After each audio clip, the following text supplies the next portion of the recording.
রয়েছি। রনি স্কুলে যায় নাই, এই বাক্যটা কোন টেন্স? রুমা আপনি বলেন তো। রনি স্কুলে যায় নাই। আচ্ছা, এটা হচ্ছে past indefinite. Thank you. First ইনডেফিনিটের নেগেটিভ।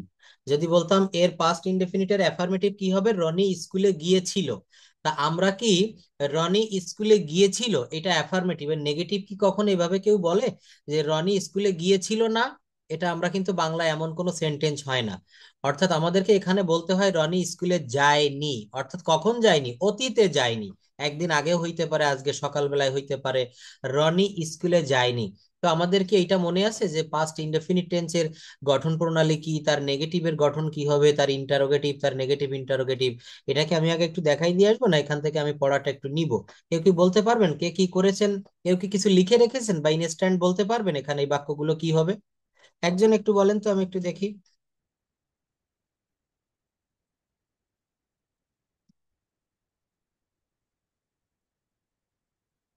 হ্যালো। জি স্যার। হ্যাঁ, বলতে পারবেন এখানে ট্রান্সলেশন গুলি, যে রনি স্কুলে যায়নি দেখা যায়, এটা দেখতে পাচ্ছেন? ট্রান্সলেট করবো স্যার? হ্যাঁ হ্যাঁ, ট্রান্সলেট মানে আপনারা যদি কেউ লিখে থাকেন খাতা দেখে বললেও হবে, বা আমি সেটাই বলি স্যার। অবশ্যই অবশ্যই। দেখেন এখানে লিখতেই হবে এমন কোনো কথা না, আমরা সবাই কিন্তু কর্মব্যস্ত, এগুলো পড়া দিলে যে লিখে রাখতে হবে এমন কোনো কথা না। ইনস্ট্যান্ট বলতেও পারেন, আপনি রেকর্ড করে রাখতে পারেন, সেটা শোনাতে পারেন, বলতে পারেন, আপনি বললে হচ্ছে। অর্থাৎ আপনি পারছেন কিনা আমি ফিডব্যাকটা সেটাই নিব। বলেন এটা রনি স্কুলে যায়নি বা যায় নাই, এটা ইংলিশে ট্রান্সলেশন কি হবে? Morning didn't go to school. Go to school. এখানে ডিডেন্ট দিলেন কেন? এখানে ডাজ নট দিয়ে করা যায় না বা ডোন্ট দিয়ে করা যায় না? মানে রনি কি third person singular number sir, না, সেই এখানে জন্য। কোনো পার্সন লাগবে না। দেখেন পার্সন লাগবে না, এই জন্য পাস্ট ইনডেফিনিটের নেগেটিভ করতে গেলে ওখানে আই এর পরেও ডিড নট হবে, হি এর পরেও ডিড নট হবে। এখানে পার্সন ডাজ নট ম্যাটার, পার্সনটা লাগবে হচ্ছে প্রেজেন্ট টেন্সের ক্ষেত্রে। কোথায় লাগবে বলেন তো? প্রেজেন্ট টেন্সের। যেমন আমি ভাত খাই, আই ইট রাইস। আমি ভাত খাই না, I do not eat rice. কি হবে বলেন তো? I do not eat rice. কিন্তু যখন বলবো সে ভাত খায়, হি ইটস রাইস, এইটার নেগেটিভ করলে he does not eat rice. অর্থাৎ আই এর পরে ডু নট আর হি এর পরে ডাজ নট। কিন্তু পাস্ট টেন্সে গিয়ে আপনি সব জায়গায় ডিড নট ব্যবহার করতে পারবেন।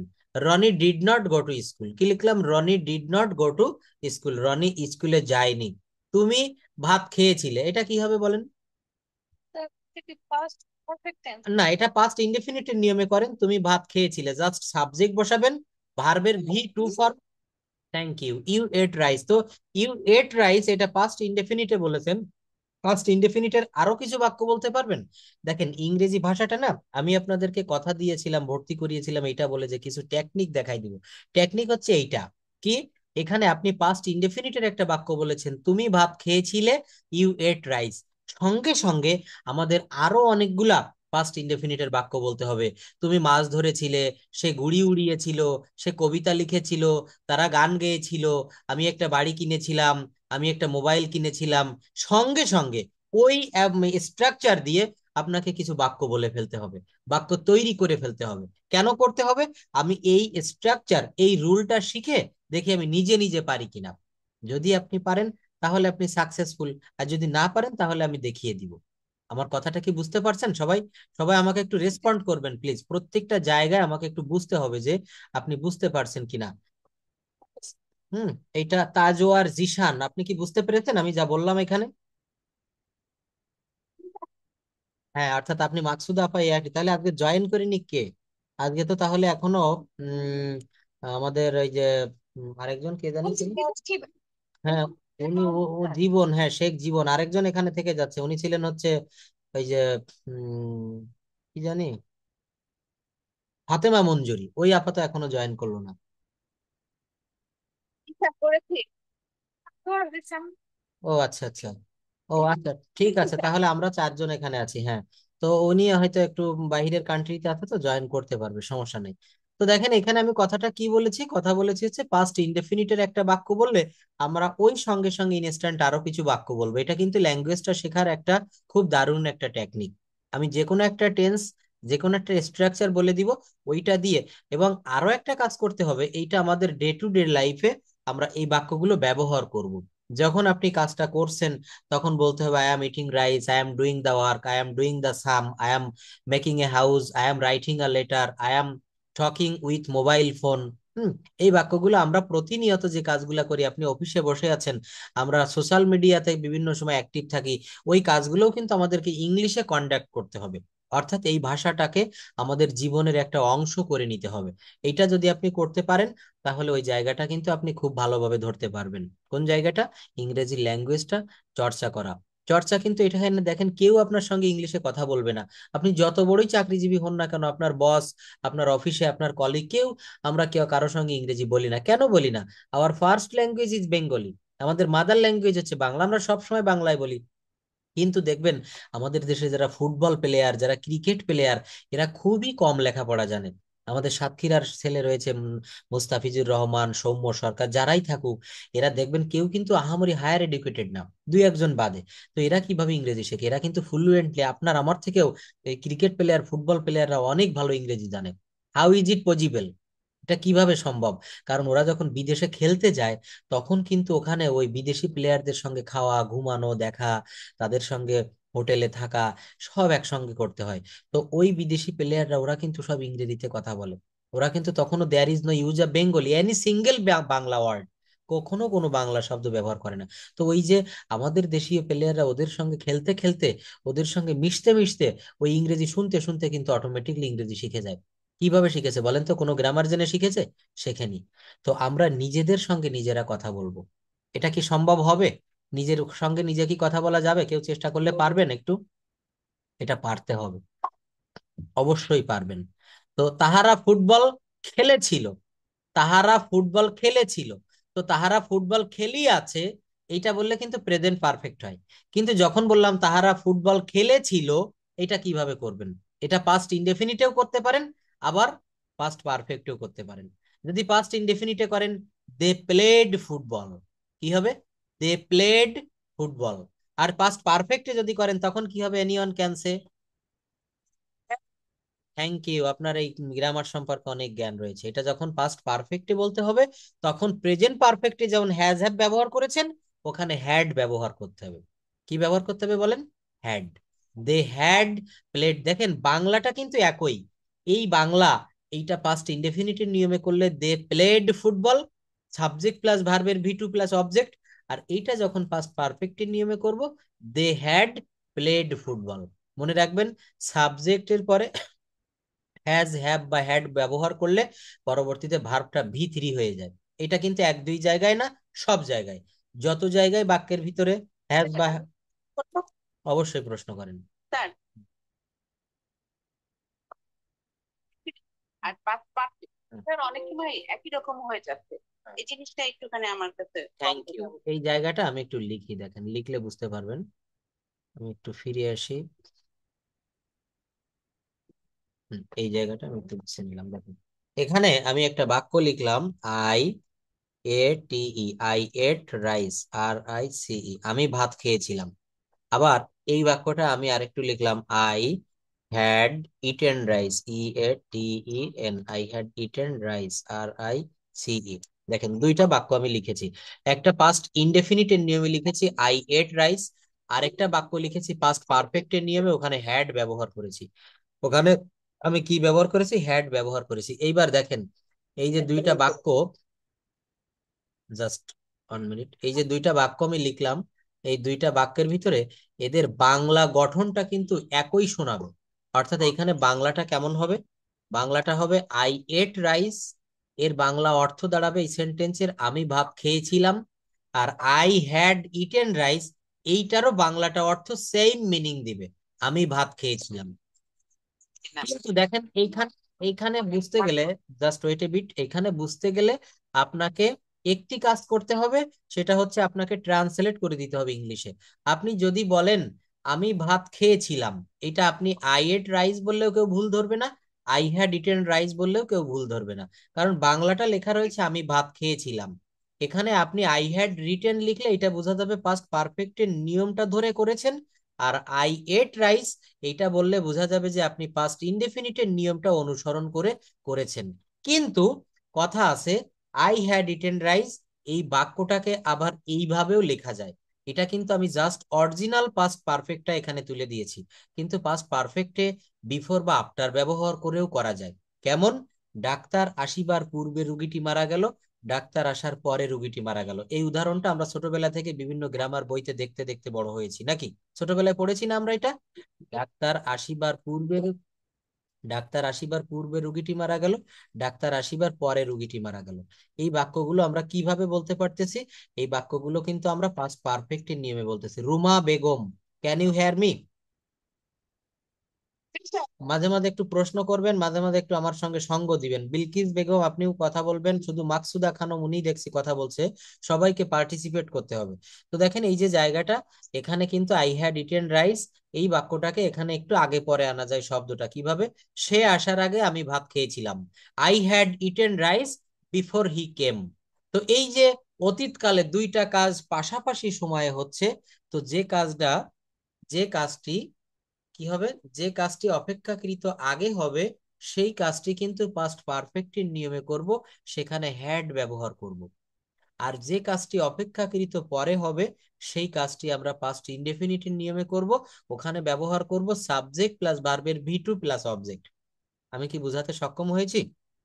এখানে বলা হচ্ছে বিফোর এবং আফটার, বিফোর এবং আফটার দিয়ে এটাকে আলাদা করে ফেলতে হবে। অর্থাৎ এটা আমি পাস্ট পারফেক্ট টেন্স করাবো, তখন বুঝতে পারবেন।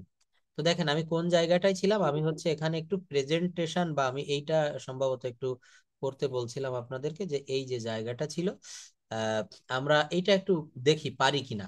আমার নাম Raju, my name is Raju. আমি প্রতিদিন সকালে উঠে স্কুলে যাই। কি হবে? I walk up every morning and go to school. দেখেন নিচে কিন্তু দেওয়া রয়েছে, হেল্প আপনারা পাবেন এখানে। স্কুলে গিয়া আমি অনেক কিছু শিখি, স্কুলে গিয়া আমি অনেক কিছু শিখি। At school I learn many things, at school I learn many things. আচ্ছা, স্কুলে গিয়া আমি অনেক কিছু। Yasin Sheikh, how are you, can you hear me? Please let me know that. হবে না, লার্ন। অবশ্যই, হ্যাঁ। ইয়াসিন শেখ, একটু আনমিউট করেন। ইয়াসিন শেখ, হ্যাঁ। ওয়ালাইকুম আসসালাম, how are you, from which country are you speaking? जी sir, I am nervous but first time. Yes, okay, thank you. So enjoy the class.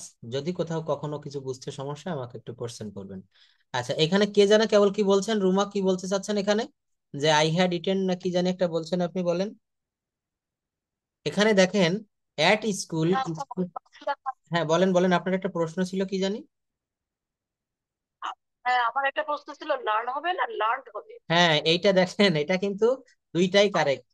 ডিকশনারিতে দেখবেন এখানে LEARNT, লার্নটো হবে, আবার LEARNED, এটা দুইটাই আপনি বইতে পাবেন, ডিকশনারিতে দেখবেন। ঠিক আছে? এটা কিন্তু আমরা জানি লার্নড, LEARNT, কিন্তু এখানে দুইটাই কিন্তু রাইট হয়। ঠিক আছে, টিও হবে আবার লার্নড হবে। যাক, at school I learn many things, our teachers always help us, আমাদের শিক্ষকেরা আমাদেরকে সর্বদা সাহায্য করে। আমাদের পড়াশোনার মান ভালো রাখতে অনেক নিয়ম মেনে চলতে হয় বা চলা হয়। এই বাক্যটাকেও বলতে পারবেন, আমাদের পড়াশোনার মান ভালো রাখতে আমাদের অনেক নিয়ম মেনে চলা হয়। হ্যাঁ, দেয়ার থেকে দেয়ার দিয়ে শুরু হবে নাকি? হ্যাঁ, দেয়ার দিয়ে না, দেয়ার দিয়ে শুরু হয় কখন জানেন? সেটা বলেছিলাম, যখন কোনো বাংলা বাক্যে ক্রিয়ার শেষে আছে, নাই, ছিল, ছিল না, অথবা দেয়ার শব্দের অর্থ হচ্ছে দেয়ারটা ব্যবহার করতে হবে কোথাও কোনো জিনিস স্থিরভাবে আছে বা ছিল বা ছিল না। খুলনায় একটি বিশ্ববিদ্যালয় আছে, বাংলা ক্রিয়ার শেষে কি থাকলো? আছে। এই বাক্যের শেষে কি আছে? আছে। খুলনায় একটি বিশ্ববিদ্যালয় আছে, এখানে দেয়ার ব্যবহার করব। There is a university in Khulna. ঢাকায় একটি চিড়িয়াখানা আছে, there is a zoo in Dhaka. ঢাকায় কোনো চিড়িয়াখানা নেই, there is no zoo in Dhaka. ঢাকায় অনেকগুলো চিড়িয়াখানা আছে, দেয়ার আর। কেন আর হবে? ওখানে যেহেতু সাবজেক্ট প্লুরাল হয়ে গেছে, there are many zoos in Dhaka. ঢাকায় কোনো চিড়িয়াখানা ছিল না, ঢাকায় কোনো চিড়িয়াখানা ছিল না, পাস্ট টেন্সের নেগেটিভ তখন কি হবে? দেয়ার ওয়াজ knows you in ঢাকা। তো এখানে বলা হচ্ছে আমাদের পড়াশোনার মান ভালো রাখতে আমাদের অনেক নিয়ম। হ্যাঁ, এখানে দেখেন our teachers, sorry, many rules are followed. আমাদের পড়াশোনার মান ভালো রাখতে অনেক নিয়ম মেনে চলা হয়। এখানে সাবজেক্ট কাকে ধরবো? অনেক নিয়ম। অনেক নিয়ম মেনে চলা হয়, এটাই আমাকে প্রথমে করতে হবে। Many rules are followed. দেখেন আর ফলোড, এটা গ্রামারের কোন নিয়ম মেনে করা হয়েছে বলেন তো? মেনি রুলস আর ফলোড, এটাকে বলা হচ্ছে প্যাসিভ মুড। কি বলা হচ্ছে? Passive mood. কখন অ্যাক্টিভ হয় কখন প্যাসিভ হয় এটা মনে আছে তো? এটা অ্যাক্টিভ প্যাসিভের ক্লাস আমরা করব, তখন বুঝতে পারবো। অর্থাৎ যখন কোনো জায়গায় কোনো সাবজেক্ট বা কর্তা স্বয়ং নিজে বাক্যের প্রথমে না বসে অবজেক্টটা প্রথমে বসে এবং এইটা সাবজেক্টের ভূমিকায় অভিনয় করে, তখন এইটাকে বলা হচ্ছে প্যাসিভ মুড। এবং এইটা তখন আমরা কিভাবে করব? তখন কিন্তু আমরা এই ট্রান্সলেশন গুলা সাবজেক্টের জায়গাতে অবজেক্টকে প্রাধান্য দিব। আই ইট রাইস, আমি ভাত খাই, এটার প্যাসিভ ভয়েস কি হবে? Rice is eaten by me. Thank you, rice is eaten by me. তো এখানে প্রথমে কি ছিল? আই ছিল, আমি ভাত খাই, আই ইট রাইস। আর প্যাসিভ ভয়েসে গিয়ে কি হবে? ভাত আমার দ্বারা খাওয়া হয়। তখন কিন্তু আমার কর্তৃত্ব বা ওই বাক্যের প্রধান কিন্তু আমি আর থাকছি না, সাবজেক্ট আমি থাকছি না। ওখানে সাবজেক্টের জায়গায় চলে আসতেছে কে বলেন তো? রাইস। অর্থাৎ প্রথম বাক্যে যে সাবজেক্ট ছিল, প্রথম বাক্যে যে অবজেক্ট ছিল, দ্বিতীয় বাক্যে সে সাবজেক্টের স্থান দখল করে নিয়ে বসে গেল। তো এই যে অবজেক্টকে প্রাধান্য দিয়ে যে বাক্যগুলা করা হয়, এটাকে বলা হয় কর্মবাচ্য। ভয়েস চেঞ্জের বাংলা হচ্ছে বাচ্য পরিবর্তন। বাংলায় আমরা 9-10 গ্রামার বইতে পড়েছিলাম না, বাচ্য পরিবর্তন। এই বাচ্য পরিবর্তনটা দুই ভাবে হয়, একটা হচ্ছে অ্যাক্টিভ ভয়েস, আরেকটা কি বলেন তো? Passive voice. প্যাসিভ। তো অ্যাক্টিভ শব্দের বাংলা অর্থ কি? অ্যাক্টিভ ভয়েসের বাংলা অর্থ হচ্ছে কর্তৃবাচ্য। কি হবে? কর্তৃবাচ্য। আর ভয়েস চেঞ্জ করতে গেলে প্যাসিভ ভয়েস, এইটার বাংলা অর্থ হচ্ছে কর্মবাচ্য। তার মানে এখানে কর্মই প্রাধান্য পাবে। তো এখানেও দেখেন একটা কর্ম, একটা অবজেক্ট, মেনি রুলস, অনেক নিয়ম, এটা তো আর সাবজেক্ট না। তো মেনি রুলস আর ফলোড, অনেক নিয়ম কানুন মেনে চলা হয়। কি করতে? টু মেইনটেইন দ্য কোয়ালিটি, কোয়ালিটিটা রক্ষা করতে। অফ আওয়ার স্টাডিজ, আমাদের লেখাপড়ার মান ভালো রাখতে আমাদের অনেক নিয়ম মেনে চলা হয়। দেখছেন, তাহলে একটা বাক্য থেকে আমরা যদি সাবজেক্ট খুঁজে বের করতে পারি, অবজেক্ট খুঁজে বের করতে পারি, ভার্ব খুঁজে বের করতে পারি, তাহলে কিন্তু ওই জায়গাটা খুব সহজ হয়ে যাবে। একটা বাক্য, আমরা তো শিখতে চাচ্ছি কথা বলা নাকি? এখানে প্রত্যেকেই চাচ্ছি আমি ইংরেজিতে যেন অনর্গল ফ্লুয়েন্টলি নেটিভ স্পিকারদের মতো, নেটিজেনদের মতো কথা বলতে পারি, এবং আমি যেন ফ্রি হ্যান্ডে লিখতে পারি, ইংরেজিটা পড়ে বুঝতে পারি। অর্থাৎ এই ল্যাঙ্গুয়েজটাই যেন আমি বস হতে পারি। তো এটা করতে গেলে আমাদেরকে এইগুলো আগে একটু দেখে আসতে হবে। ভবিষ্যতে আমি একজন ডাক্তার হতে চাই। ভবিষ্যতে আমি কি হতে চাই? একজন ডাক্তার হতে চাই। কি হবে? In future I want to be a doctor. দেখেন, in future I want to become a doctor. Become শব্দের অর্থ বি মানে হওয়া, বিকাম মানে হওয়া। তো কি বলছে? In future I want to become a doctor. I want to become a doctor, অর্থাৎ ভবিষ্যতে আমি একজন ডাক্তার হতে চাই। দেখছেন, তাহলে এই যে বাংলা বাক্য প্যাসেজ দেওয়া আছে, এই প্যাসেজ অ্যানালাইসিস করতে হবে। প্যাসেজ বাংলা থেকে ইংলিশ আমাদের ট্রান্সলেট করা শিখতে হবে। তো আমরা আরো কিছুদিন একটু যাক, আমরা আরো কয়েকটা ক্লাস করি, দেখবেন এই জায়গাটা আপনার নিজেরা করতে পারবেন। এই প্যাসেজ গুলো, এই ট্রান্সলেশন গুলো, এটা কিন্তু আপনারা নিজেরাই অবশ্যই এগুলো পারবেন। I hope and I believe it. কি পারা? স্যার একটু, স্যার একটু বলতে চাচ্ছি। বলেন, অনেক কিছু বলেন। স্যার ইন ফিউচারটা কি আমরা হচ্ছে স্যার শেষে নিতে পারি না? অবশ্যই নিতে পারি, এটা অ্যাডভার্বিয়ালস এর ব্যবহার, আপনি অবশ্যই সেটা নিতে পারেন। আই, হ্যাঁ হ্যাঁ, বলতে চাইলে মুখে, হ্যাঁ হ্যাঁ, মুখে আটকে রাখলে হবে না, বলে ফেলতে হবে। হ্যাঁ, বলে এগুলো, এগুলো বলে ফেলবেন। হ্যাঁ, বলতে হবে, এটা শেষে দিলেও হবে। অ্যাডভার্বটা প্রথমেও বসতে পারে, শেষেও বসতে পারে। সোলোলি হি অক্স, সে ধীরে ধীরে হাঁটে। এই সোলোলিতে অ্যাডভার্ব, এটা প্রথমেও আনা যায়। আবার হি অক্স ভেরি সোলোলি, এটাও শেষে দেওয়া যায়। ঠিক আছে? তো in future, in future I want to become a doctor, in future প্রথমে দিলেও হবে, আবার I want to become a doctor এটা শেষে দিলেও হবে। কি বলতে চান বলেন? এখন অনেক শব্দে আমরা দেখি আজ, আগামীকাল, এগুলা এটা শুরুতেও দেওয়া যেতে পারে স্যার, শেষেও দেওয়া যেতে পারে। অবশ্যই অবশ্যই, এক্স্যাক্টলি, হ্যাঁ, এগুলোর ব্যবহারটা আমরা দেখবো। এটা দেওয়া যায় বেশিরভাগ জায়গায়, এটা শেষেও দেওয়া যায়। হি উইল কাম টুমরো, অথবা টুমরো হি উইল কাম, আগামীকাল সে আসবে। এখানে টুমরোটা শেষেও দেওয়া যায়, প্রথমেও দেওয়া যায়। Adverb of place, adverb of manner, adverb of time, ঠিক আছে। অ্যাডভার্বের ক্লাস পাবেন সব ধীরে ধীরে। দেখেন এখানে আপনারা যদি বলেন যে স্যার, কেউ বলেননি, তারপরও আমি যদি বলি যে দ্রুত শিখাই দিব, তাহলে অনেক কিছু বাদ থেকে যাবে, অনেক জায়গাটা আমি বুঝাতে পারবো না। মিনিমাম আমাকে 30টা ক্লাস নিতে দিতে হবে, তারপর দেখবেন যে এই জায়গাগুলো কিভাবে হয়। দেখেন এখানে কম্পোনেন্ট অফ সেন্টেন্স, বাক্যের উপাদান। আমি এখন কিন্তু এটা স্যারের বই থেকে হুবহু করাচ্ছি। যদি কারো কাছে বুকটা থেকে থাকে, এটা একটু মেলে দেখবেন, এটা পাবেন। এখানে আমরা যে 4-5 জন রয়েছে, আমরা কি বইটা সবার কাছে আছে? যদি না থাকে, কাইন্ডলি একটু খরচ করে বইটা নিবেন, এটা আপনার জীবনে একটা সম্পদ হিসাবে থাকবে। স্যার এবং আমি অনেক গবেষণা করে, অনেক ভাবনা চিন্তা করে সহজভাবে এই গ্রামারটা আপনাদের সামনে উপস্থাপন করেছি। যদি বইটা কেউ না নিয়ে থাকেন, আমার হোয়াটসঅ্যাপে একটু নাম্বার ইয়েটা দিয়েন, ঠিকানাটা, আমি বইটা পাঠিয়ে দেবো, 2-1 দিনের ভিতরে হাতে পেয়ে যাবেন, অনেক সহজ সরল ভাবে। তো এটা হোয়াটসঅ্যাপে নাম্বার, আপনার ঠিকানা, কোন জায়গায় বাসায় বা অফিসের ঠিকানা দিবেন, বইটা 2-1 দিনের ভিতরে চলে যাবে। আজকে ক্লাস শেষে হোয়াটসঅ্যাপে একটু দিয়ে দিন অ্যাড্রেসটা। এই লেসনটিতে আমরা বাক্যের উপাদানগুলো নিয়ে আলোচনা করব। উপাদান বলতে এখানে আমরা যে কোনো বাক্য তৈরি করতে যে স্ট্রাকচার বা গঠন প্রয়োজন বোধ করি, আমরা সেগুলো একটু দেখব। আমরা জানি যে আমাদের যে কোনো একটি সেন্টেন্সের গঠন কাঠামো হচ্ছে কি, এখানে দেখেন সাবজেক্ট কাকে বলে, কিভাবে তৈরি করব। সাবজেক্টটা অবশ্যই অবশ্যই চিনতে হবে। বাড়ির মালিক একজন থাকে না, নিজের স্বামী বা পিতা বা সন্তান, একটা বাক্যের কিন্তু এখানে একটা মালিক থাকে, সাবজেক্ট। আমি ভাত খাই, রহিম ভাত খায়, তাহারা বাড়ি তৈরি করে। তাহারা বাড়ি তৈরি করে, বাড়ি তৈরি করার কাজটা কে করে? তারা করে। কে ভাত খায়? রহিম ভাত খায়। কে ভাত খায়? রহিম ভাত খায়। এই বাক্যের ভিতরে ওই খাওয়ার কাজটা কার দ্বারাই সম্পন্ন হয়? রহিমের দ্বারাই। তো যে কোনো কাজ আমি আপনাদেরকে পড়াচ্ছি, কেউ না কেউ তো কথা বলছে, এখানে বলছে না? তো আমি হচ্ছে এখানে সাবজেক্ট, এবং এই সাবজেক্টটা আমাদেরকে খুব ভালোভাবে বের করা শিখতে হবে। নাম্বার 2, ভার্ব কাকে বলে, কিভাবে আইডেন্টিফাই করা যায়। সাবজেক্ট ছাড়া কিন্তু অনেক বাক্য গঠন করা যায়, বাংলাতেও হয়, ইংরেজিতেও হয়। অবজেক্ট ছাড়াও বাক্য গঠন করা যায়, কিন্তু ভার্ব ছাড়া বাক্য হয় না। একজন মানুষের যদি মস্তকটা দেহ থেকে বিচ্ছিন্ন করে দেয়, সে কি বাঁচবে? বা কোনো মানুষের যদি হার্ট বিট বন্ধ হয়ে যায়, সে কি আর বাঁচবে? বাঁচবে না। এখানেও ঠিক তদ্রূপ, verb is called the heart beat of a sentence. একটা বাক্যের ভিতরে এই হার্ট বিট, মানুষের যেমন হার্ট বিট থাকে না, একটা বাক্যেরও কিন্তু এখানে হার্ট বিট থাকে। এটা কি? এটা হচ্ছে ভার্ব। এটা কি হবে? ভার্ব। আমার কথাগুলো কি সবার কাছে সহজ মনে হচ্ছে না কঠিন? সবাই একটু রেসপন্ড করবেন প্লিজ।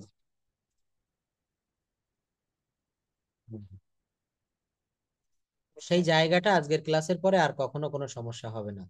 ইয়াসিন শেখ, মাকসুদা, জীবন শেখ, আপনারা প্রত্যেকে কিন্তু আমাকে প্রশ্ন করবেন, ঠিক আছে? এখানে প্রশ্ন করতে হবে, প্রশ্ন করলেই কিন্তু সহজ হবে বিষয়টা। যদি কোথাও না বুঝতে পারেন, বলবেন স্যার আমার একটি কথা আছে। দেখেন আমি কোন পর্যন্ত এসেছি, সাবজেক্ট কাকে বলে, ভার্ব কাকে বলে, অবজেক্ট কাকে বলে, কিভাবে আইডেন্টিফাই করব, কমপ্লিমেন্ট কাকে বলে, কমপ্লিমেন্ট হচ্ছে সম্পূরক, এটাও আমরা দেখব। অ্যাডভার্বিয়ালস কাকে বলে, ওই যে বললেন যে স্যার ইন ফিউচার প্রথমে দিলে হবে না শেষে দিলে হবে, এটাকে অ্যাডভার্বিয়ালস এর ব্যবহার বলা হচ্ছে, এটাও কিন্তু আমরা দেখব। এই সমস্ত শব্দগুলোই মূলত সেন্টেন্স কম্পোনেন্ট। কি বলা হয়? Sentence component. একটা মোবাইলের ভিতরে অনেকগুলা পার্টস থাকে, ব্যাটারি থাকে, সিম কার্ড থাকে, ওর ডিসপ্লে থাকে, আইসি থাকে, মাদারবোর্ড থাকে, থাকে না? সবকিছু আছে, মোবাইলের ব্যাটারি নেই, কি কথা বলা যাবে? যাবে না। মোবাইলের ভিতরে সব আছে, কিন্তু ওর ভিতরে সিম কার্ড দেওয়া হয়নি, কথা বলা যাবে? যাবে না। মোবাইলে সব আছে, সিম কার্ড আছে, চার্জ আছে, ওতে টাকাও রয়েছে, কিন্তু নেটওয়ার্ক কানেকশন নেই, কথা বলা যাবে? যাবে না। তো এইগুলিকে বলা হচ্ছে মোবাইলের কম্পোনেন্ট, আর উপরের এই 5টা বিষয়কে বলা হচ্ছে সেন্টেন্সের কম্পোনেন্ট। কি বললাম বুঝতে পেরেছেন? তো এই সেন্টেন্স কম্পোনেন্ট গুলো আমরা একটু দেখবো। সাবজেক্ট কাকে বলে, প্রতিটি বাক্যেই ভার্ব বা ক্রিয়া, এটা একটু পড়ে ফেলেন তো, কে পড়তে পারবেন আপনারা, যার কি ভালো আছে একটু পড়েন এটা। বলবো স্যার? হ্যাঁ পড়েন, প্রতিটি বাক্যেই ভার্ব বা ক্রিয়াপদ। প্রতিটি বাক্যে ভার্ব বা ক্রিয়াপদ থাকে যা দ্বারা কোনো কিছু হওয়া, থাকা বা করা বোঝায়, কিন্তু কর্তৃত্ব শূন্য বা ওটা কোনো কাজ করা হয় না। বাক্যে অবশ্যই একটা কর্তৃত্ব থাকতে হবে। সাবজেক্ট বা কর্তা বলতে সেই ব্যক্তি, বস্তু বা বিষয়কে বোঝায় যার ভার্বের উপর প্রভাব থাকে। সুতরাং সাবজেক্ট বা কর্তা বলতে বোঝায় যে ক্রিয়া সম্পাদন করে। যে শব্দ বা শব্দগুচ্ছ দিয়ে কোনো বাক্য শুরু হয়, অর্থাৎ ইংরেজির ক্ষেত্রে বাক্যের সর্ববামের শব্দ বা শব্দগুচ্ছই হচ্ছে সাবজেক্ট। কে যেন কেবল বলেছিলেন স্যার সাবজেক্ট অবজেক্ট বের করতে পারি না, তাহলে এখানে কি বলছে? যে শব্দ বা শব্দগুচ্ছ দিয়ে কোনো বাক্য শুরু হয় অথবা ইংরেজির ক্ষেত্রে বাক্যের বাম পার্শ্বের শব্দ বা শব্দগুচ্ছই হচ্ছে সাবজেক্ট। তাহলে সাবজেক্ট কোথায় থাকে একটা বাক্যে, আমরা কি একটু হলেও বুঝতে পেরেছি? সর্ববামে থাকে। Thank you. কোথায় থাকে? সর্ববামে। এই সর্ববামের যে জিনিসটা থাকে এইটাই হচ্ছে মূলত সাবজেক্ট। এটাই কিন্তু আমাদেরকে কর্তা বা সাবজেক্ট হিসেবে বিবেচনা করা হয়। অবশ্যই বলেন। স্যার এখানে বলা হচ্ছে যে শব্দ বা শব্দগুচ্ছ দিয়ে কোনো বাক্যের শুরু হয়, অর্থাৎ ইংরেজির ক্ষেত্রে বাক্যের সর্ববামের শব্দ বা শব্দগুচ্ছ হচ্ছে সাবজেক্ট। স্যার সব ক্ষেত্রে কি এটা মানে না, এটা প্রযোজ্য? ব্যতিক্রম থাকবে, অবশ্যই ব্যতিক্রম থাকবে, কিন্তু এটা হচ্ছে ইংরেজি বাক্যের বেশিরভাগ জায়গায় এটা থাকে। শোনেন, একটা বিষয় হচ্ছে কি, আমরা যদি বলি টেন্স কয় প্রকার, কেউ যদি বলে যে স্যার টেন্স হচ্ছে 3 প্রকার, আমি যদি বলি না টেন্স 12 প্রকার, প্রত্যেকটা টেন্স তো আবার 4 প্রকার করে, আপনি তাহলে তো এটা তো কনফিউশনে পড়ে যাবেন। কিন্তু এখানে বলা হয় যে মেইনলি একটা কথা থাকে, মেইনলি, প্রধানত। তো মেইনলি হচ্ছে কি, মেইনলি শব্দটা প্রধানত, অর্থাৎ এখানে প্রধানত কিন্তু বেশিরভাগ জায়গায় দেখা যায় যে সাবজেক্টটা এখানে থাকে। তার পাশে জানি শব্দ আছে, একটু মিউট করে দিলাম। অর্থাৎ এখানে সর্ববামে বা শব্দগুচ্ছ এটা কিন্তু একেবারে সর্ববামে থাকবে অ্যাসার্টিভ সেন্টেন্সের ক্ষেত্রে বেশিরভাগ জায়গায়। এইটা দেখেন তো, আই ইট রাইস, আমি ভাত খাই, এখানে সাবজেক্ট সর্ববামে রয়েছে আই, অর্থাৎ এখানে কিন্তু প্রথমেই সাবজেক্ট আছে এবং সর্ববামে, দুইটা শর্তই কাভার করেছে। কিন্তু যদি বলি এই বাক্যটাকে ভয়েস চেঞ্জে করি, rice is eaten by me, এখানে রাইস তো কোনো সাবজেক্ট না, ওই বাক্যে তো রাইস অবজেক্ট ছিল। আই ইট রাইস, ওখানে রাইস শেষে ছিল না, কিন্তু এখানে প্রথমে চলে এসেছে, ওখানের অবজেক্ট এখানে প্যাসিভ ভয়েসে এসে সাবজেক্ট হয়ে গেল।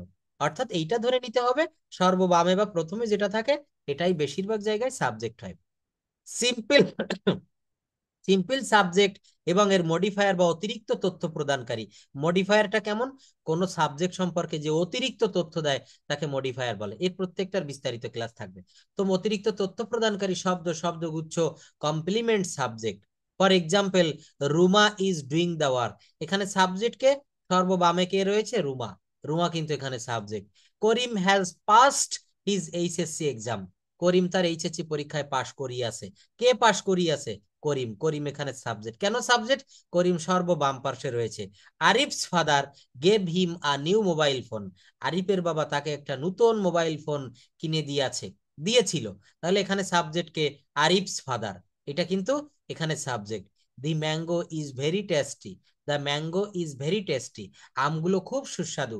হি ইটস রাইস, এখানে সাবজেক্ট কে? হি। এইবার আমরা সাবজেক্ট মোটামুটি দেখে গিয়েছি, অবজেক্টের জায়গায় চলে আসবো।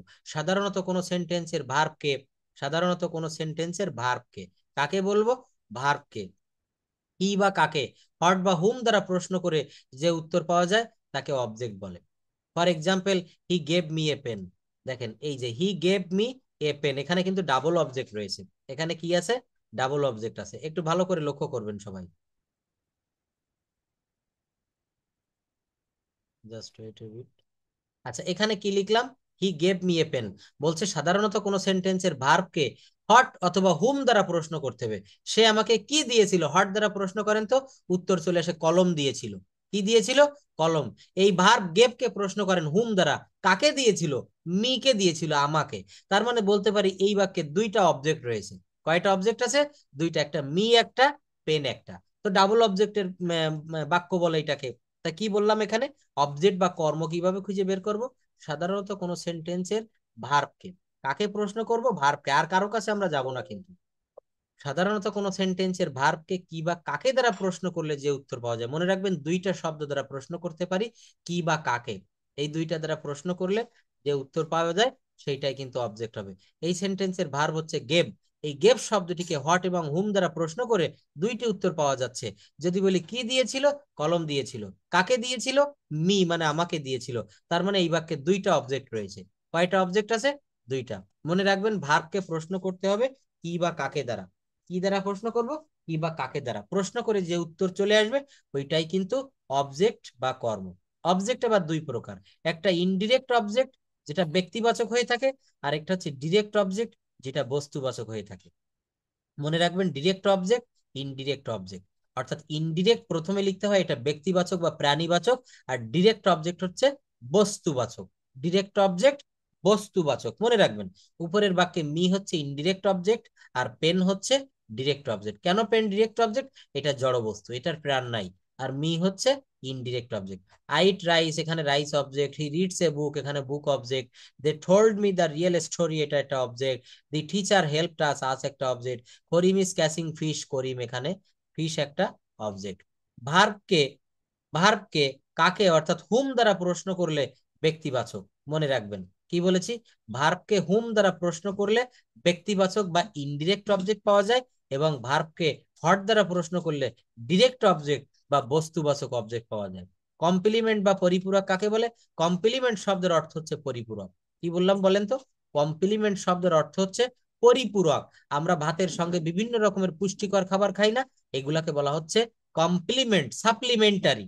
তো সেন্টেন্সে সাবজেক্টের অর্থ পূর্ণ করার জন্য, সেন্টেন্সে সাবজেক্টের অর্থ পূর্ণ করার জন্য অথবা সাবজেক্টের পূর্ণতার জন্য যেসব শব্দ বা শব্দ সমষ্টি বসে তাকে কমপ্লিমেন্ট বলে। Rahim is a farmer, Karim was a teacher, she is happy, I am a doctor, Ruma will be an officer, he became a YouTuber. He became a YouTuber.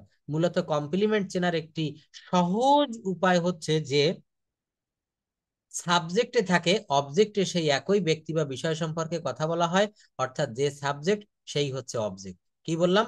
যে সাবজেক্ট সেই হচ্ছে অবজেক্ট। এখানে রহিম ইজ আ ফার্মার, যে রহিম সেই কিন্তু farmer. যে Karim, Karim is a teacher, Karim was a teacher, Karim ছিল একজন শিক্ষক। কে শিক্ষক ছিল? করিম। যে করিম সেই কিন্তু শিক্ষক।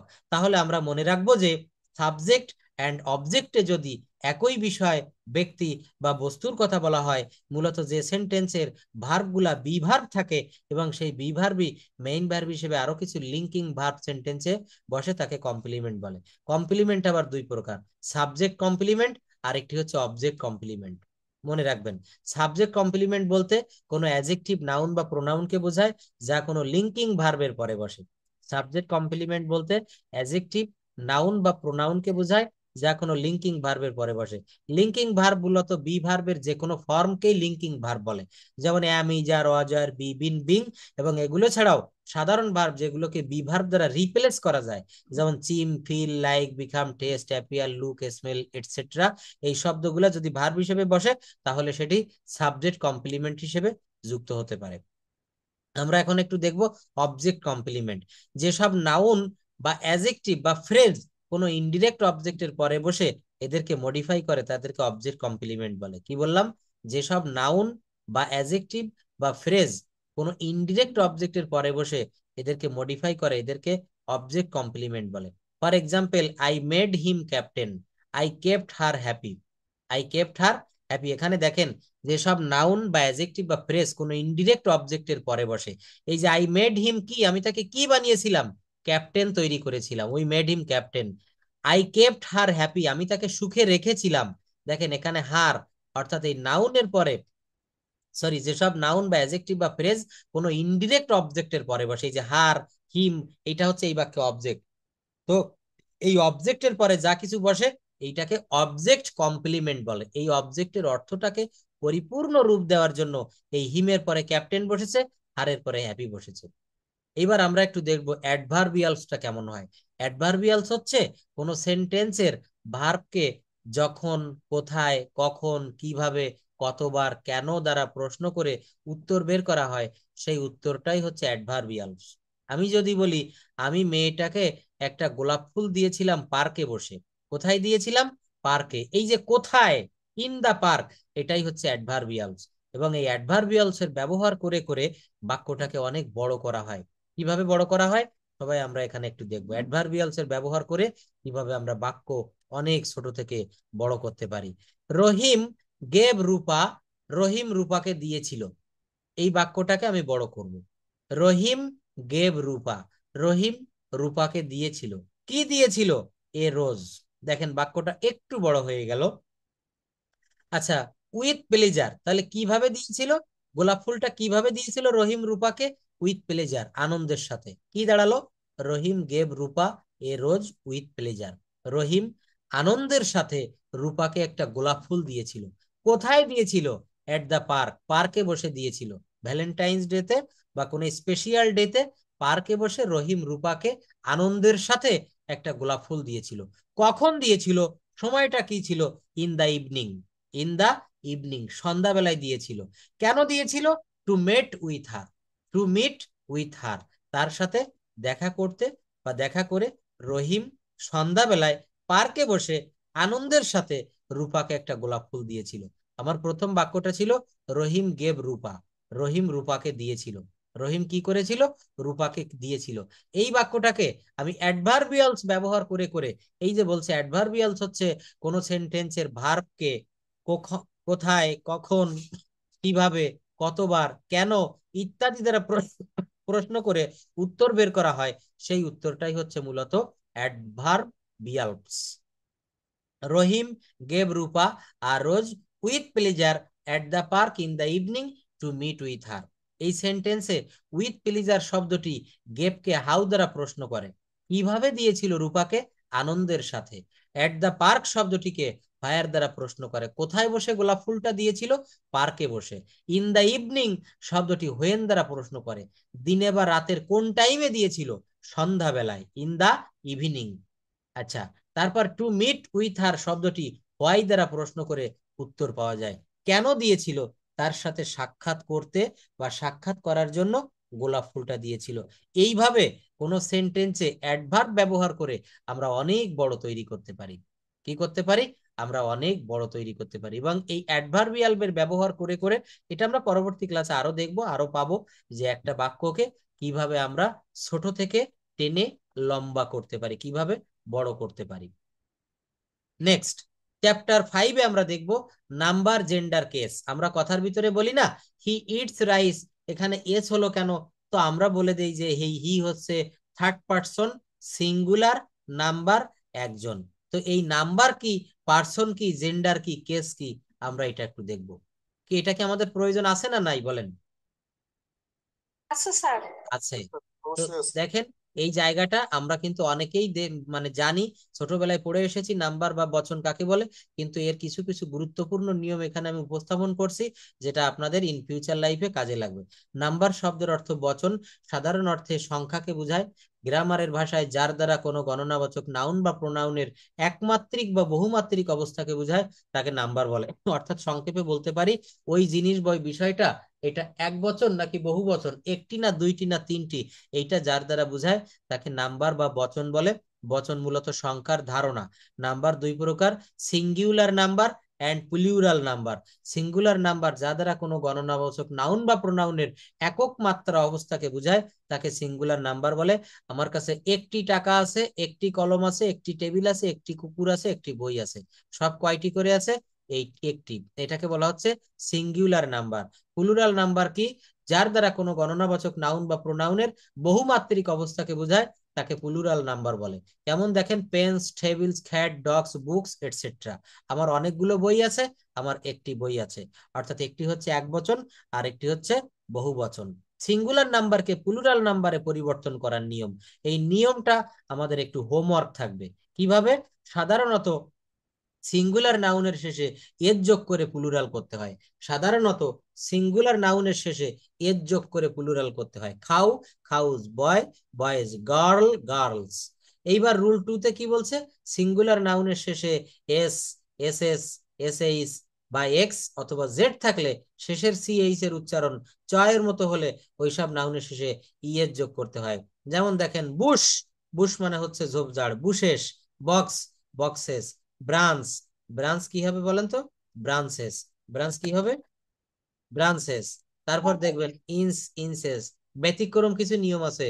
সিঙ্গুলার নাউনের শেষে সি এইচ এর উচ্চারণ চ এর মতো না হয়ে যদি ক এর মতো হয়, কিসের মতো হবে? চ এর মতো না হয়ে ক এর মতো হয়, তো তবে শুধু এর যোগ করতে হবে। যেমন এস্টোমাক, এখানে কিন্তু এস্টোমাস বলছি না, দেখছেন?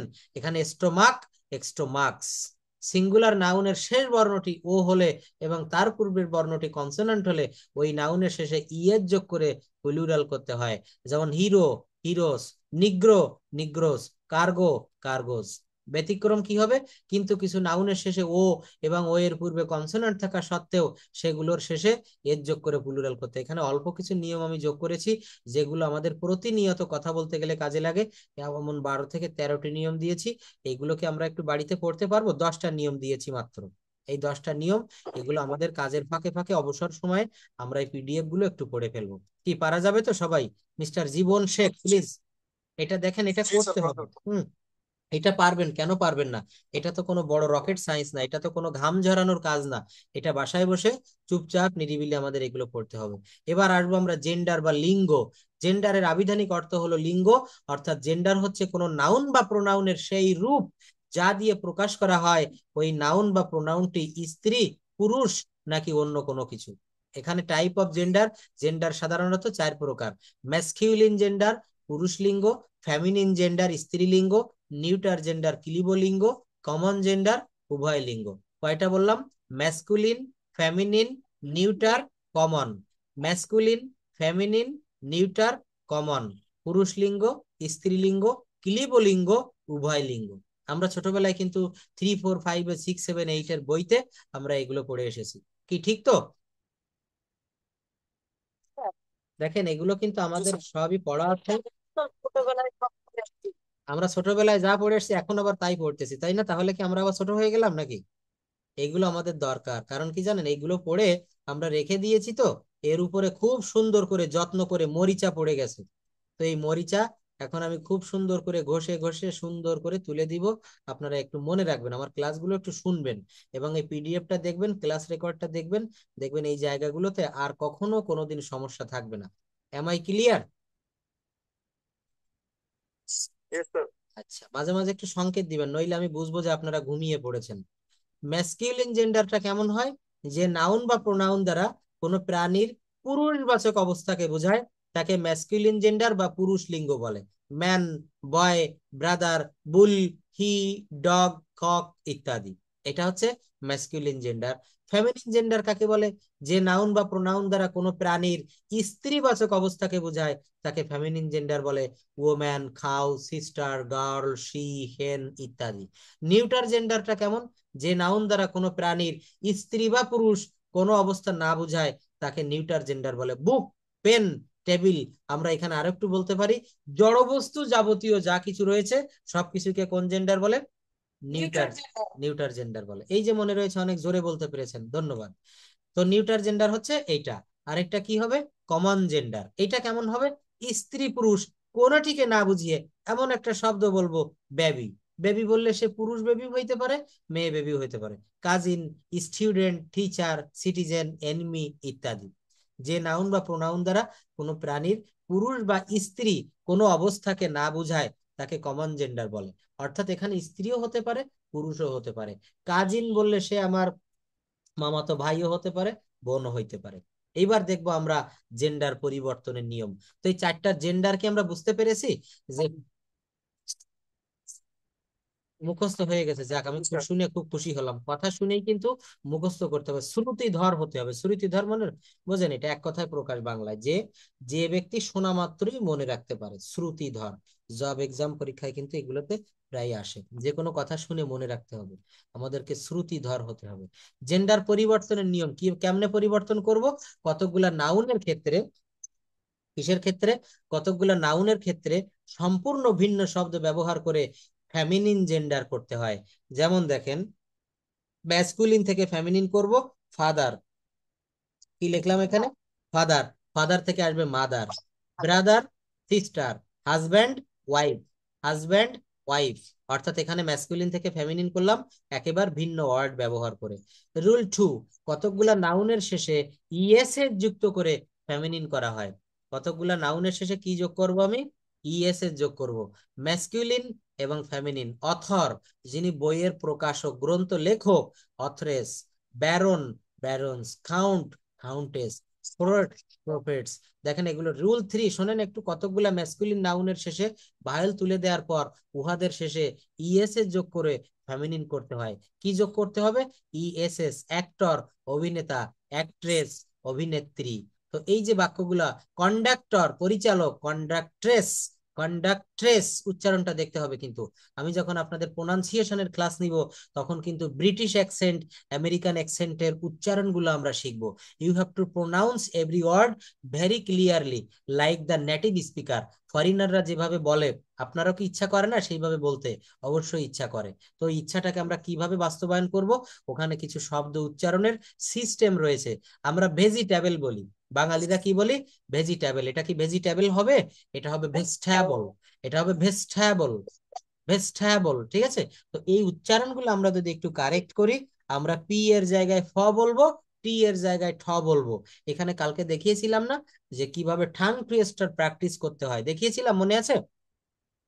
এই টাং টুইস্টারটা কিন্তু, হ্যাঁ, তো এইটা কিন্তু, স্যার আচ্ছা, এই টাং টুইস্টারটা প্র্যাকটিস করব আমরা। আমরা কিন্তু ঢাকায় থাকি, খুলনায় থাকি, আর চিটাগাং থাকি, ঠাকুরগাঁও থাকি, আমরা যেখানেই থাকি আমরা এমন ভাবে শিখবো কথা বললে যেন সবাই বুঝতে পারে যে একেবারে সেই ইউকের লোক কথা বলছে, আমেরিকার লোক কথা বলছে, অস্ট্রেলিয়ার লোক কথা বলছে। Is it possible in our country? আমাদের দেশেও দেখবেন অনেকে ভালো গুড স্পিকার যারা, টিভিতে যারা সংবাদ পড়ে, এদের প্রোনাউন্সিয়েশন গুলো কিন্তু খুব ফরিনারদের মতোই হয়। এটা কিছু সূত্র রয়েছে। সবকিছুই কিন্তু পৃথিবীতে এখানে নিয়মের বাহিরে কিন্তু কোনো কিছু হয় না। এখন রাত চলছে, একটু পরে সকালবেলায় ভোর হবে, কে আনবে? কিভাবে হবে? একটা সিস্টেম রয়েছে, এখানে টাইম মেনটেন করে সবকিছুই কিন্তু হয়, কি হয় না? তো এখানেও কিন্তু আমাদের একটা রুল, একটা বিষয় মেনটেন করে সেই জায়গাটায় যেতে হবে। প্রোনাউন্সিয়েশনের একটা শীট রয়েছে, ওইটা আপনাদেরকে প্রোভাইড করব। কিছু ম্যাসকুলিন নাউনের শেষে এ, আইএনই, আইএস যুক্ত করে ফেমিনিন করতে হয়। এগুলো একটু দেখবেন আপনারা, এগুলোই রুলগুলো বাসায় একটু দেখে ফেলবেন। প্রকৃতিতে বিরাজমান বিভিন্ন প্রাণহীন, দেখেন এই লাইনগুলো কিন্তু খুবই ইম্পর্ট্যান্ট, এগুলো বিভিন্ন বইতে কিন্তু আপনারা পাবেন না। এখানে কি লিখেছি? প্রকৃতিতে বিরাজমান বিভিন্ন প্রাণহীন সত্তাকে প্রাণবন্ত স্বরূপে গণ্য করলে উহাদের বিশেষ বিশেষ বৈশিষ্ট্য অনুসারে উহাদের জেন্ডার গণ্য করা হয়। শক্তিশালী সত্তাগুলোকে পুরুষবাচক, আর যেগুলো একটি কম শক্তিশালী সেগুলোকে নারীবাচক গণনা করা হয়। কি বললাম?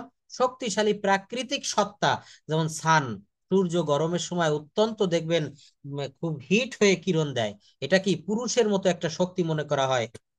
সামার, গ্রীষ্মকাল, গরমে আমরা ঘেমে যাই, এটাও কিন্তু পৌরুষত্ব তুলনা করা হয়। Winter, death, time, anger, war, thunder, fear, এগুলো কিন্তু সব শক্তিশালী ম্যাসকিউলিন হিসাবে গণ্য করা হয়। সৌন্দর্য, কোমলতা, স্নিগ্ধতার ন্যায় নারী সুলভ গুণের অধিকারী সত্তাগুলোকে ফেমিনিন হিসাবে গণ্য করা হয়। মুন, পিস, হোপ, নেচার, আর্থ, নাইট, স্প্রিং, এগুলা কিন্তু সব ফেমিনিন জেন্ডার। দেশ, রেলগাড়ি, জাহাজ ইত্যাদিকে সর্বদা ফেমিনিন। দেশ, রেলগাড়ি, বাংলাদেশ, এটার প্রোনাউন সর্বদা সি ব্যবহার করা হয়, হি ব্যবহার করা হয় না। কারণ, মাতৃভূমি বলো না? হ্যাঁ, মাতৃভূমি, এই যে বুঝে গেছেন, অর্থাৎ মায়ের ভূমি। এটা পিতার ভূমি, পিতৃভূমি কিন্তু ওইভাবে বলা হয় না। এই জন্য মা, মাটি, মানুষ, এগুলো, মাকে কিন্তু, দেশকে কিন্তু মায়ের সাথে তুলনা করা হয়েছে। আমরা জাতীয় সঙ্গীতে একটা গাই না যে ও মা তোর বদন খানি মলিন হলে আমি নয়ন জলে ভাসি? দেশকে এখানে মায়ের সঙ্গে তুলনা করা হয়েছে। দেশ, তো এরকম একটা জাহাজ, হ্যাঁ, এইটা আমি জানতাম না। না, এইটাও কিন্তু দেখবেন রয়েছে। হ্যাঁ, এটা হচ্ছে আপনি টোফেলে পাবেন, ক্লিপস ব্যারন্সে, বিদেশি বইগুলোতে এগুলো থাকে। তো দেশ, রেলগাড়ি, জাহাজ ইত্যাদিকে এই ফেমিনাইন হিসেবে গণ্য করা হয়। The ship reflects her beauty, our country lost her famous persons. Rule 8-এ এখানে আরো কিছু রুল রয়েছে। কিছু নাউন সর্বদা ফেমিনিন রূপে ব্যবহৃত হয়, এদের কোনো ম্যাসকুলিন হয় না, যেমন নার্স, ভার্জিন, প্রাউড, এগুলো রয়েছে এখানে। তো এগুলো একটু দেখবেন। এরপর আমি আরেকটা বিষয় আজকে একটু দেখাতে চাচ্ছি, এখন আমার হাতে সময় রয়েছে। কেস, কেসটাও খুব ইম্পর্ট্যান্ট। কেস শব্দের অর্থ হচ্ছে কারক। কেস শব্দের অর্থ হচ্ছে কারক। সেন্টেন্সে কোনো নাউন বা প্রোনাউনের সাথে, সেন্টেন্সে কোনো নাউন বা প্রোনাউনের সাথে অন্যান্য ওয়ার্ডের যে সম্পর্ক থাকে তাকে কেস বলে। কি বললাম? সেন্টেন্সে নাউন বা প্রোনাউনের সাথে অন্যান্য ওয়ার্ডের যে সম্পর্ক থাকে তাকে কেস বলে। নাউন বা প্রোনাউনের সাথে অন্য সকল ওয়ার্ডের সম্পর্ক থাকা লাগবে। যদি বলা হয় এই কলমটি আমার, this is my pen, THIS, this is MY, my, PEN, this is my pen, এটা আমার কলম। এই কলমের সাথে আমার একটা সম্পর্ক রয়েছে। এই কলমের মালিক কে? এই বাড়ির মালিক কে? আমি। তো আমার সঙ্গে এই কলমের, আমার সঙ্গে বাড়ির, এর কিন্তু একটা সম্পর্ক থেকে যায়। এই সম্পর্কটাকে, এই রিলেশনটাকে বলা বলা হয় মূলত কারক। বাংলায় কারক 6 প্রকার: কর্তৃকারক, কর্মকারক, করণকারক, সম্প্রদান কারক, অপাদান কারক, অধিকরণ কারক। কি মনে আছে তো? বাংলার সাথে ইংরেজি পড়াবো, কিন্তু আমরা বাঙালি মানুষ, আমরা শুধু ইংলিশ পড়লে হবে? ক্যাট শব্দের অর্থ বিড়াল, এইটা না বুঝিয়ে আপনি যদি আপনার সন্তানকে বুঝান বিড়াল এমন একটা প্রাণী যার মুখে গোঁফ রয়েছে, যার পায়ের তলা নরম, সে মাছ খায়, এটা না বলে এক বাক্যে বলতে হবে আমাদের দেশে এটাকে বিড়াল বলে, ফরেন কান্ট্রিতে এটাকে ক্যাট বলে। অর্থাৎ আমরা প্রথমে আগে বাংলাটা জানবো। আপনি আগে একটা বাংলা, আমরা রাতের বেলায় স্বপ্নটা দেখি কোন ভাষায়? ইংরেজিতে? বাংলায় দেখি আমরা। তো আমরা বাংলায় স্বপ্ন কেন দেখি? কারণ আমাদের রক্তের সঙ্গে মিশে আছে বাংলা। তো আগে বাংলা ভালো করে শিখবো, দেন ইংলিশ। আগে বাংলা ভালো করে শিখবো, দেন ইংলিশ। তো এখানে দিস ইজ মাই পেন, এটা আমার কলম। এই যে দেখেন মাইয়ের সঙ্গে পেনের একটা সম্পর্ক রয়েছে, এই সম্পর্কটাই মূলত হচ্ছে কারক। সেন্টেন্সে কোনো নাউন বা প্রোনাউনের সাথে অন্যান্য ওয়ার্ডের যে সম্পর্ক, এই যে রিলেশন, এই রিলেশনটাকে মূলত বলা হচ্ছে কারক। এই রিলেশনটাকে মূলত কি বলবো? কেস বা কারক। ইংরেজিতে এই কেস হচ্ছে 5 প্রকার। ইংরেজিতে কেস কয় প্রকার? 5 প্রকার। দেখেন এটা আবার 4 প্রকারে চলে আসবে। Nominative case, objective case, positive case আর ভোকেটিভ কেস। এইটা আমরা একটু দেখব। Nominative case, objective case, positive case আর ভোকেটিভ কেস খুব ভালোভাবে দেখবেন। আরেকটা রয়েছে ডেটিভ কেস। এই 5টা কেস। ডেটিভ কেসকে সাধারণত স্বতন্ত্র কারক হিসেবে গণ্য করা হলেও আধুনিক ইংলিশ গ্রামার এটিকে অবজেক্ট তথা অবজেক্টিভ কেস রূপে গণ্য করে। তাই ইংলিশ গ্রামারে কেস মূলত 4 প্রকার। কয় প্রকার হবে? 4 প্রকার। এই 4 প্রকার মূলত কেস আমরা খুব ভালো করে পড়বো। ইংলিশ ল্যাঙ্গুয়েজে কেসটা না শিখলে আমরা অনেকটা পিছিয়ে যাব। Nominative case, objective case, positive case, vocative case. কোন কেস? Vocative case. দেখেন নমিনেটিভ কেস কাকে বলে? কর্তৃকারক। যখন কোনো নাউন বা প্রোনাউন কর্তা রূপে ব্যবহৃত হয় তখন তাকে নমিনেটিভ কেস বলে। নমিনেটিভ কেসকে পেতে হলে ক্রিয়াকে হু দ্বারা বা হট দ্বারা প্রশ্ন করতে হবে। ফর এক্সাম্পল দেখেন, অরিন গোস টু স্কুল, এখানে হু দ্বারা প্রশ্ন করেন কে স্কুলে যায়? অরিন যায়। এই যাওয়ার সঙ্গে অরিনের একটা সম্পর্ক রয়েছে, এই জন্য। এবং এই বাক্যে স্কুলে যাওয়ার কাজটি কে সম্পাদন করে? অরিন করে। এই জন্য এই অরিন হচ্ছে নমিনেটিভ কেস। নমিনেটিভ কেস অর্থাৎ কর্তৃবাচক। কি হবে? কর্তৃবাচক। এছাড়াও pronoun, adjective, infinitive, gerund, verbal noun, phrase, clause nominative case রূপে ব্যবহৃত হয়। এগুলো আমরা একটু পরে দেখব। নমিনেটিভ রূপে নাউন কেমন? অরিন গোস টু স্কুল, এখানে অরিন কিন্তু নাউন এবং অরিন হচ্ছে নমিনেটিভ রূপে। নমিনেটিভ রূপে প্রোনাউন, এই দেখেন হি ভিজিটেড খুলনা, সে খুলনা পরিদর্শন করেছিল। এই হি কোন পার্টস অফ স্পিচ? প্রোনাউন। এখানে কিন্তু সাবজেক্টের জায়গায় বসে গিয়েছে, নমিনেটিভের জায়গায়। মনে রাখবেন নমিনেটিভ মানে কর্তৃবাচক। আর কর্তা কোথায় থাকে? বাক্যের কর্তা সবার প্রথমে সর্ব বাম পাশে থাকে, একটু আগে বলেছিলাম। নমিনেটিভ রূপে adjective, the poor live hand to mouth, গরিবেরা দিন এনে দিন খায়। দা পুওর কিন্তু এখানে অ্যাডজেক্টিভ, কিন্তু এখানে এটা সাবজেক্টের জায়গায় বসেছে, এটা নমিনেটিভ কেস। নমিনেটিভ রূপে infinitive, to err is human, এখানে কিন্তু এই জায়গায় ইনফিনিটিভ। টু যুক্ত ভার্বকে ইনফিনিটিভ বলে, মনে রাখবেন।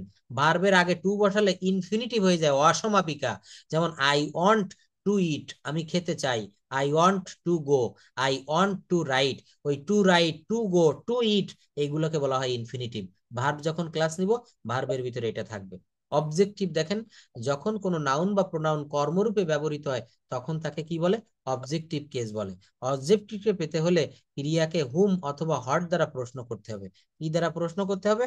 হুম অথবা হট দ্বারা প্রশ্ন করতে হবে। এই জায়গাগুলোকে কিন্তু খুব ভালোভাবে একটু বুঝতে হবে। এটা যদি কখনো একটু স্লিপ হয়ে যায় আমাকে বলবেন। এখানে কি বলছে? যখন কোনো নাউন বা প্রোনাউন কর্মরূপে ব্যবহৃত হয় তখন তাকে অবজেক্টিভ কেস বলে। অবজেক্টিভকে পেতে হলে ক্রিয়াকে হুম অথবা হট দ্বারা প্রশ্ন করতে হয়। অবজেক্টিভকে পেতে হলে কি করতে হবে? ক্রিয়াকে হুম অথবা হট দ্বারা প্রশ্ন করতে হবে। রহিম রিডস এ বুক, এখানে হট দ্বারা প্রশ্ন করেন তো এই ক্রিয়াকে রহিম কি পড়ে? বই পড়ে। এই বই হচ্ছে অবজেক্টিভ কেস। মনে রাখবেন ভার্বকে দুইটা বিষয় দ্বারা প্রশ্ন করবেন, হুম দ্বারা এবং হট দ্বারা। দি হর্স কিকড দা বয়, এখানে কিকড মানে লাথি মারা, এটাকে প্রশ্ন করেন কাকে লাথি মেরেছিল? দা বয়কে। এটা হচ্ছে অবজেক্টিভ কেস। অবজেক্টিভ কেস আবার দুই প্রকার, অ্যাকুইজিটিভ অবজেক্টিভ কেস আর একটা হচ্ছে ডেটিভ কেস। দেখেন অ্যাকুইজিটিভ কেমন? কোন সেন্টেন্সে যদি বস্তুবাচক নাউন, কোন সেন্টেন্সে যদি বস্তুবাচক নাউন ভার্বের অবজেক্ট রূপে বসে তখন তাকে অ্যাকুইজিটিভ কেস বলে। যেমন দেখেন হি বট এ কার, সে একটা গাড়ি কিনেছিল। কোন সেন্টেন্সে যদি বস্তুবাচক নাউন ভার্বের অবজেক্ট হিসেবে বসে। এই যে গাড়ি, কার, এইটা কি একটা বস্তু না? তো এইটা, এই যে ভার্ব বট কিনেছিল, এর অবজেক্ট হিসেবে বস্তুবাচক নাউন বসেছে। এই জন্য এই যে অবজেক্ট কার, এইটাকে বলা হচ্ছে অ্যাকুইজিটিভ কেস। আরেকটা রয়েছে ডেটিভ কেস।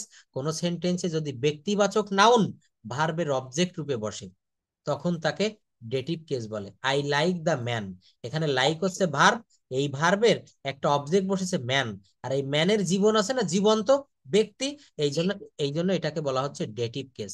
যখন কোনো সেন্টেন্সে ব্যক্তিবাচক নাউন, কোনো সেন্টেন্সে যদি ব্যক্তিবাচক নাউন ভার্বের অবজেক্ট রূপে বসে, তখন তাকে ডেটিভ কেস বলে। দেখেছেন? তাহলে এখানে এই কেসগুলো আমরা দেখলাম। এরপর দেখবো পজিটিভ কেস। এইটা খুব দারুণ জিনিস। অধিকার সম্বন্ধ বা কর্তৃত্ব সম্বন্ধ বোঝায়। এটি কার, এই কার প্রশ্নের যখন উত্তর দেয়, তখন তাকে পজিটিভ কেস বলে। দিস ইজ রামস বুক, এই বইটা রামের। কার বই? রামের বই। এই যে দেখেন রামস, অ্যাপোস্ট্রফি দিয়ে যে শব্দগুলা, এইগুলো কিন্তু সব পজিটিভ কেস হয়। দিস ইজ রহিমস হাউস, এটা রহিম সাহেবের বাড়ি। কার বাড়ি? রহিম সাহেব এর। ওই যে র বা এর থাকলে মনে করবেন ওটাই হচ্ছে পজিটিভ কেস। পজিটিভ কেস, অধিকার সম্বন্ধ। এই মোটর বাইকটি আমার, এটার মালিক কে? আমি। ওই যে র রয়েছে না, আমার, এটাকে বলা হচ্ছে পজিটিভ কেস।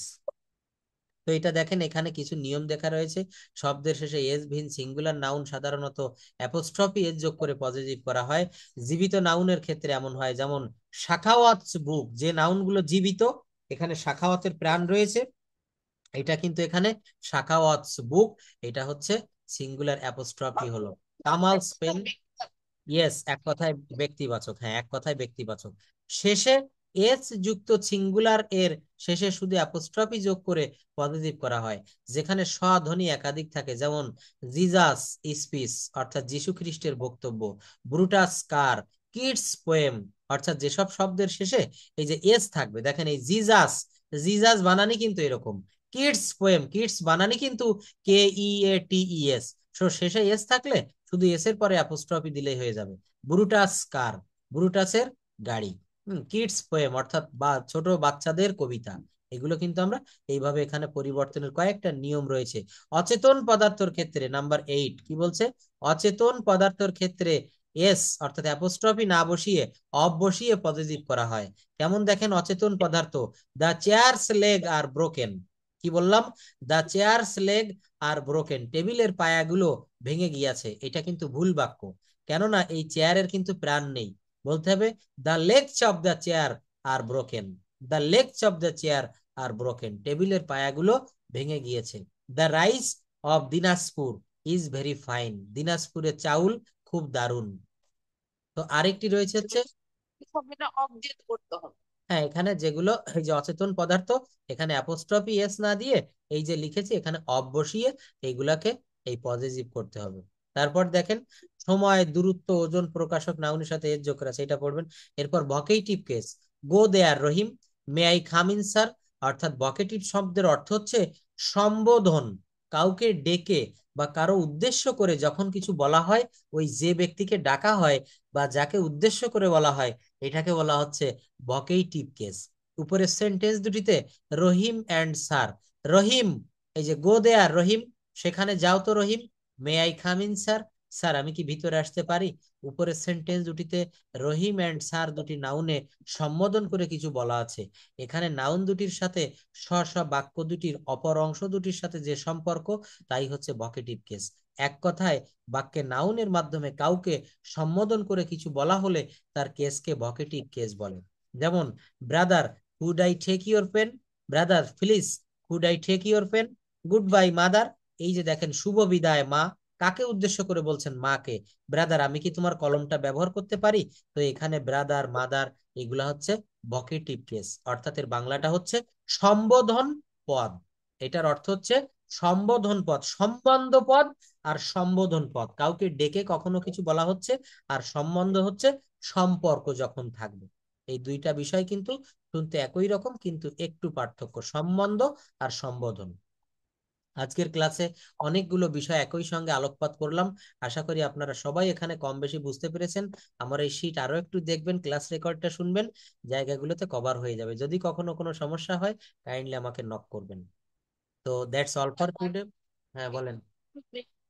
কারকটা আসলে ইংলিশে মানে কিভাবে ব্যবহৃত হয় এটাই তো বুঝতে পারছি না। আচ্ছা, কারকটা ইংলিশে ব্যবহৃত হয় কেমন? ওই যে বললাম, এই কলমটি আমার, এই কলমের মালিকটাকে, এই বাড়িটি আমার, ঢাকা শহরে বাড়ি করেছেন, আত্মীয়কে দেখাচ্ছেন যে এই বাড়িটা দেখেন আমার। এই যে আপনার সঙ্গে বাড়ির যে সম্পর্ক, আপনি ওই বাড়ির মালিক, এই সম্পর্কটা, রিলেশনটাকে বলা হচ্ছে মূলত কারক। এই কারকটাকে 4 ভাগে ভাগ করে ফেলা হয়েছে। একটা হচ্ছে নমিনেটিভ কেস, একটা হচ্ছে অবজেক্টিভ কেস, একটা পজিটিভ কেস, আর একটা হচ্ছে ভোকেটিভ কেস। হুম। এখানে বললাম ওই যে কাউকে ডাকছি, রহিম এদিকে এসো তো, ওই যে রহিম খাম হেয়ার, ওই যে রহিমকে উদ্দেশ্য করে বলছি, এখানে রহিমটা কিন্তু ভোকেটিভ কেস। পজিটিভ কেসটা কেমন হচ্ছে? ওই যে যখন বললাম এই বাড়িটি আমার, দিস ইজ, তারপর এখানে বললাম the rice of Barishal is fine, ওই যে অফটা ব্যবহার করা হয়েছে এখানে, ওইটা হচ্ছে এখানে পজিটিভ কেস হচ্ছে, সরি ওই ভোকেটিভ কেস হচ্ছে। তো এখানে এই বিষয়গুলো আমরা আরো একটু দেখবো, দেখলে আমি যা যা পড়িয়েছি সব এখানে খুব সুন্দরভাবে এক্সপ্লেইন করে দেওয়া আছে। তো এখানে আমি জেন্ডার দেখিয়েছি, পার্সন নাম্বার দেখিয়েছি, এবং তার আগে একটা বিষয় দেখিয়েছি, সেটা হচ্ছে আজকের আমাদের মেইন যে বিষয়গুলো ছিল, সেটা ছিল হচ্ছে কি জানো, এই যে সাবজেক্ট ভার্ব অবজেক্ট, কিভাবে আমরা প্রত্যেকটা বাক্যে সাবজেক্ট খুঁজে পেতে পারি, ভার্ব খুঁজে পেতে পারি, কিভাবে আমরা বাক্য থেকে এগুলো আলাদা করতে পারি, এবং এদের প্রত্যেকের ভূমিকা কি, এগুলোও কিন্তু আমরা দেখে